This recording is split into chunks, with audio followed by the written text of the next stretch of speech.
पत्रकार वार्ता बुलाने का उद्देश्य तो दूसरा था, लेकिन एक गंभीर घटना आप सबने देखी होगी।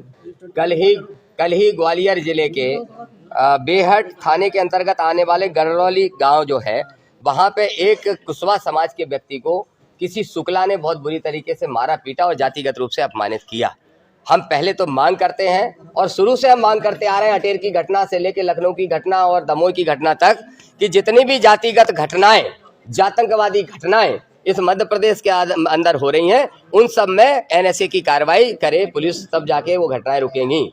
हमारी मांग है मोहन यादव से, हमारी मांग है यहाँ के एसपी यादव से कि तत्काल प्रभाव से एनएसए की कार्रवाई उस शुक्ला के ऊपर करें, नहीं तो फिर जैसा हमारे राष्ट्रीय अध्यक्ष आदरणीय भाई चंद्रशेखर आजाद जी ने कहा है कि फिर हम नीले कबूतर नहीं है, फिर नीलेबाज हैं, और इसके लिए मजबूर ना करे प्रशासन कि बाज अपना शिकार खुद ढूंढे। तो ये हम आपको स्पष्ट तौर पर कहना चाहते हैं। एसपी से मैं आग्रह, अपील और चेतावनी सब देना चाहता हूँ कि ये नहीं चलेगा कि आप किसी के दबाव में आके कार्रवाई करो, तत्काल प्रभाव से कार्रवाई करो। एक विषय तो हमारा ये है।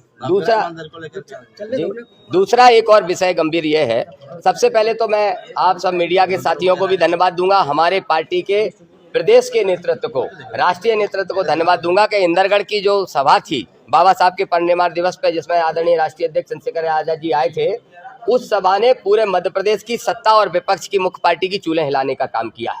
वहां पर मौजूद लाखों का जनसमूह ने यह संदेश दिया है कि 2028 के अंदर अब आजाद समाज पार्टी सरकार बनाने का प्रयास करेगी, और मुझे पूरी उम्मीद है कि ग्वालियर, चंबल अंचल, बुंदेलखंड, बेंद पूरे क्षेत्र में हम पूरी ताकत से भाजपा का मुकाबला करेंगे, क्योंकि ये कांग्रेस की हैसियत नहीं बची मुकाबला करने की। एक बात। दूसरा, मैं आपके माध्यम से धीरेन्द्र शास्त्री को जो मैंने आरोप लगाए थे, और 2 साल से ये दामोदर वर्सेस धीरेन्द्र शास्त्री जो मीडिया में चल रहा था, मेरे सारे आरोप सही सिद्ध हुए। मैंने कहा था कि धीरेन्द्र शास्त्री सत्ताधारी पार्टी के एजेंट हैं, और ये सिद्ध हो गया कि जब बिहार में चुनाव होता है तभी धीरेन्द्र शास्त्री वहां कार्यक्रम करने 4 महीने पहले जाते हैं। जब बिहार का चुनाव चल रहा होता है तब वो एक हिंदू यात्रा निकालने का काम करते हैं। हरियाणा में भी जब चुनाव आए थे तब वो सभा वो कथा करने के लिए गए थे। और कल धीरेन्द्र शास्त्री पश्चिम बंगाल पहुंच जाते हैं, क्योंकि अब पश्चिम बंगाल में विधानसभा के चुनाव आ गए हैं।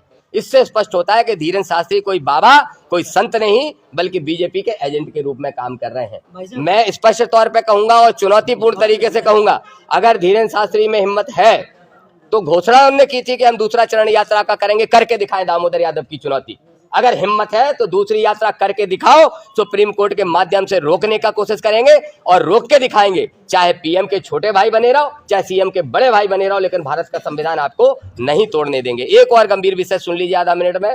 आप सबको मालूम है कि डबरा में एक मंदिर का निर्माण हो रहा है, और डबरा में जो मंदिर का निर्माण हो रहा है तो भगवा चोलाधारी धर्म का इस्तेमाल धंधे के लिए कर रहे हैं।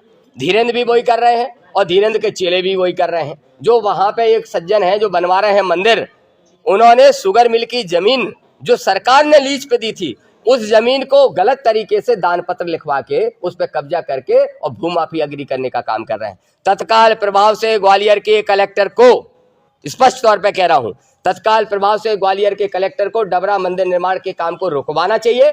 उस जगह की जांच करना चाहिए, वो जगह सरकार की है या फिर उन किसानों को देना चाहिए जिनका 12 करोड़ रुपया अभी तक शुगर मिल वालों ने खा लिया और वापस लौटाया नहीं। वो आंदोलन मैंने खुद लड़ा था।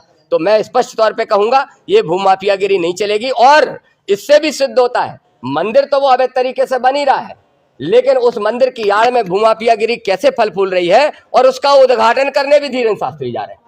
उसका उद्घाटन जो 11-12 फरवरी को होना है, उसका धीरेन्द्र शास्त्री उद्घाटन करने जा रहे हैं। तो मेरा जो दूसरा आरोप था कि धीरेन्द्र शास्त्री भूमाफियाओं के साथ खड़े हैं, ये वो भी सिद्ध होता है। इन सब बातों को लेके आज हम आपके बीच में पहुंचे हैं। अब आप कुछ पूछना चाहें तो पूछ सकते हैं। मेरा सवाल है कि जैसे धीरेन्द्र शास्त्री बात करते हैं कि सनातन एकता की, जाति पाति मिटाने की, तो उसमें आप विरोध क्यों करते हैं? अरे मैं सनातन, देखिए ना दामोदर यादव या चंद्रशेखर आजाद या सत्येंद्र विद्रोही या कोई भी हमारा साथी, कोई किसी धर्म, किसी जाति, किसी वर्ग का विरोधी नहीं है, लेकिन धर्म के नाम पर राजनीतिक रोटियां सेकते हुए जातिगत मानसिकता को ऊंचा नीचा बढ़ाने की कोशिश करना, हम इसके विरोधी हैं। अगर वो एकता की बात कर रहे हैं तो चलो, आज ग्वालियर की घटना हुई है, चलो ये भी चुनौती धीरेन्द्र शास्त्री, जाति पाति खत्म कैसे करोगे? एक शुक्ला लट्ठों से मारेगा एक कुशवाहा को, तब तुम चुप रहोगे? एक कुशवाहा को पैर धुल के पानी पिलाया जाएगा, एक पासी को पेशाब चटाया जाएगा, एक जाटव को पेशाब चटाया जाएगा, तब धीरेन्द्र चुप रहेंगे और कहते हैं जाति पाति खत्म करना चाहते हैं। सारे हिंदू एक हो जाओ, जाति पात की करो बधाई, और क्या बोलते हैं हिंदू हिंदू भाई भाई। मैं कहता हूं जाति पात की करो विधाई, मनुवाद की करो विदाई, संविधानवादी भाई भाई। दामोदर जी, ग्वालियर में सांसद कुशवाहा है, कैबिनेट मंत्री कुशवाहा है, फिर इसमें धीरेन्द्र शास्त्री ही क्यों जिम्मेदार है? धीरेन्द्र शास्त्री इसलिए जिम्मेदार हैं कि ये जिनके नाम आप ले रहे हो ग्वालियर के सांसद, विधायक, मुख्यमंत्री तो छोड़ो, प्रधानमंत्री भी ओबीसी के हैं। लेकिन उसके बाद भी घटनाएं इसलिए हो रही हैं कि ये सारे लोग किराएदार हैं, किराएदार, घर के मालिक नहीं है। घर का मालिक नागपुर से चलता है संचालन, और उन नागपुर वालों की विचारधारा जिनने कभी राष्ट्रीय ध्वज तक अपने कार्यालय पे नहीं लगाया था, तो वो मनु विधान को इस देश में लागू करना चाहते हैं। किराएदारों की हैसियत होती कितनी है, कितनी सीएम की होगी, कितनी पीएम की होगी, छोड़िए इन सांसदों को। ये सांसद क्या कर लेंगे? और इन सांसद को शर्म आना चाहिए। अगर वो कुशवाहा जाति में जन्मे हैं और उनकी जाति के आदमी को सिर्फ जातिगत मानसिकता के तहत सड़क पर पटक के इस तरीके से मारा जा रहा है, सबसे पहले उन्हीं को इस्तीफा देना चाहिए। दामोदर यादव मंडल है यादव? दामोदर यादव दामोदर मंडल है, और मंडल के नाम से वो विचारधारा झलकती है जो एक जाति की नहीं बल्कि सामाजिक न्याय दिलाने की एक पहचान बनाती है। और हमारे जीवन का मकसद इसलिए है, तो इसलिए हमने मंडल की घोषणा की लाखों लोगों के सामने। तो क्या पहचान पत्र बनेंगे?